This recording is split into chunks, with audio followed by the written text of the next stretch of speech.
Hello and welcome to the Department of Deportation podcast, the DEPODcast, where you can get all your latest news on immigration, the border, and deportations. Don't forget to visit departmentofdeportation.com for all your latest news and merch. On today's episode, we're going to be looking at some updates and some debates in the immigration space. We're going to start out with Ron Desantis in Florida getting the previously stalled immigration bill done.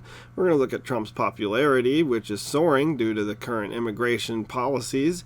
We're going to look at Mayor Eric Adams facing a coup from within, and we'll see Tom Homan referring AOC to the Department of Justice. We're making it a crime to enter Florida illegally. We're able to hold local officials accountable. Locals have to participate in immigration enforcement, no bail for these criminal aliens. There's a lot of really good things.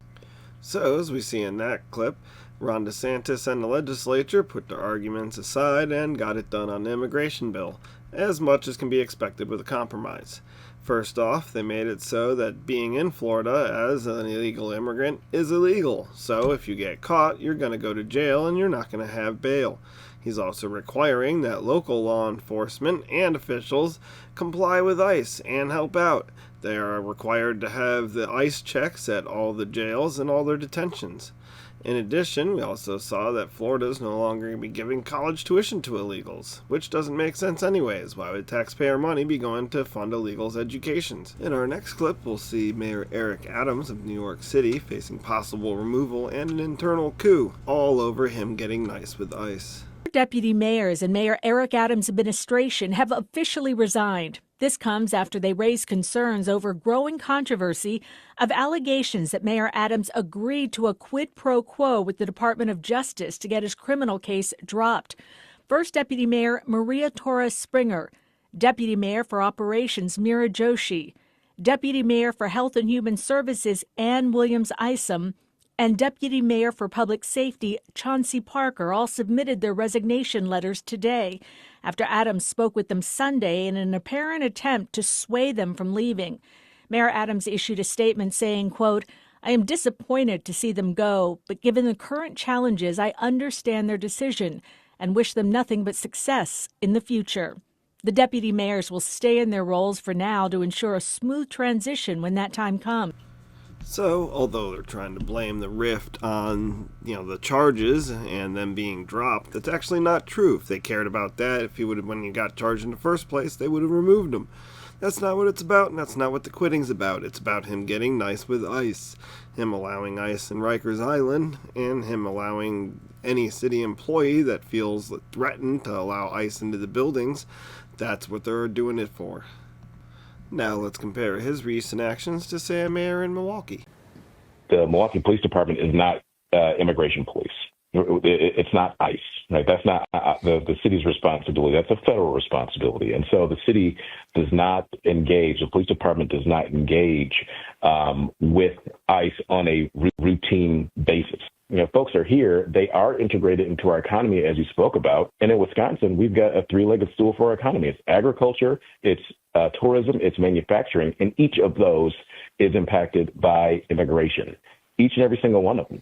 So if there's this whole scale rounding folks up, not just, folks who committed crime, death, harm, and destruction, but folks who simply, cross the border and didn't have documentation, you will devastate the economy in Wisconsin. So we saw a completely different view than Eric Adams has. Eric Adams wants ICE to work with his local authorities, and this guy does not, which is very similar to the New York State Governor, Kathy Hochul, and the New York City Council, who are also fighting Eric Adams and don't want him to work with ICE.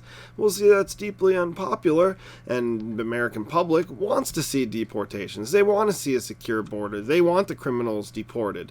Check out this next clip talking about Trump's popularity. What can you tell us about how Americans are viewing President Trump's second term in office so far? Well, I just said all that, right? And you might think, is there some big blowback? He's as popular as really he's ever been. Has his numbers dipped slightly since November?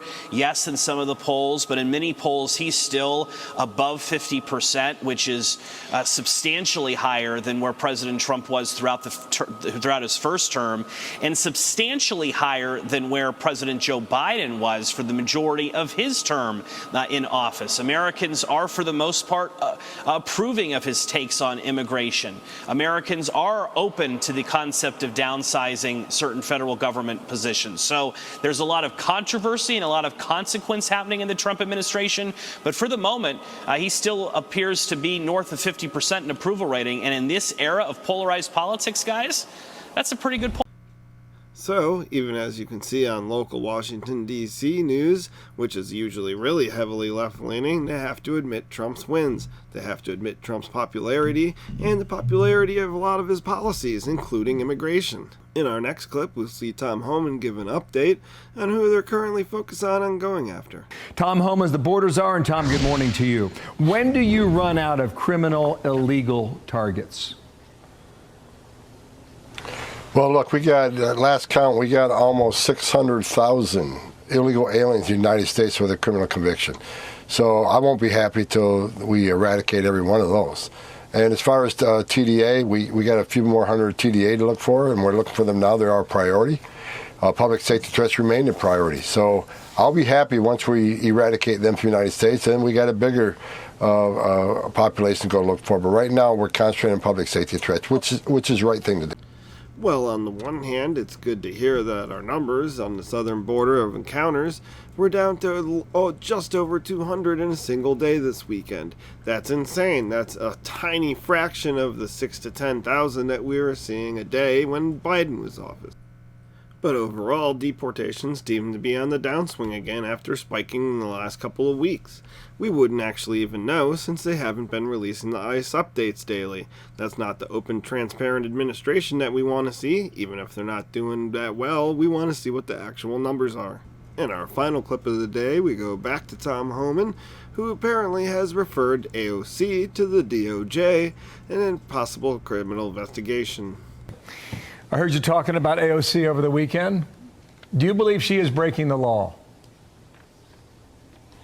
I'll leave that up to DOJ. What I find disturbing is that any member of Congress wants to educate people how to evade law enforcement. You can claim you're educating those constitutional rights. Okay, you can keep that claim. But what she in fact is doing is telling people don't open your door, hide in your home, don't talk to ICE. We're talking about people who are in the country illegally, committed a crime, they're a public safety threat, they've been convicted of serious crime, and they've been ordered removed by a federal judge. So it's like AOC and others don't want ICE to enforce the laws that they enacted. She's a member of Congress. Let us enforce the laws you enacted. That's what we're supposed to do. You can't go after her. Do you think others should? No, I think I've asked DOJ, where is that line of impediment, of interference? Now, if someone stands in your way, prevents you from arresting somebody, put your hands on it, that's impediment. But what line is telling people to hide from ICE, not open the door? Where do you cross that line on impediment? So I've simply asked the Department of Justice, give us that line. You have talked to them about this. That's what you're saying? Absolutely. So, even though that's some spicy and juicy news, I don't actually know how far that's going to go. I'm a little skeptical on that actually leading to any type of charges, but maybe it'll put in AOC under the microscope for something else. You never know. But I definitely do think that at some point we're going to see some type of officials in chains and handcuffs. I think we're going to see people get arrested for actually harboring or actively interfering in investigations, and I think we'll see some attitudes change really quickly then. So we are seeing some tactics starting to evolve, but it remains to be seen if Ron DeSantis' actions and Tom Homan's actions actually lead to any meaningful arrests. I am hopeful that there will be some people that are just simply, as Tom Homan said, crossing the line. Those people need to go to jail for harboring illegals, and you never know who's actually interfering and who's actually harboring them. But some people do need to be investigated as they are giving off major vibes of being that category. I would love to see how these two things apply to the city of Lake Worth, however, where city officials have taken a real liking to the illegals and don't really mention citizens or taxpayers much. It remains to be seen if they're harboring or interfering with any investigations, and we'll see if any of the South Florida law enforcement, who's been kind of iffy on helping out ICE, now picks up the slack and actually does something. And of course, thank you to our law enforcement who are putting it all on there and doing it right now and getting these illegals out of here. Well, that does it for this episode. Don't forget to like and share the video. You can find us on YouTube, Rumble, X, and Instagram. And don't forget to visit DepartmentOfDeportation.com if you like any of the shirts that you see in the background. It helps support our channel, and it's some cool merch.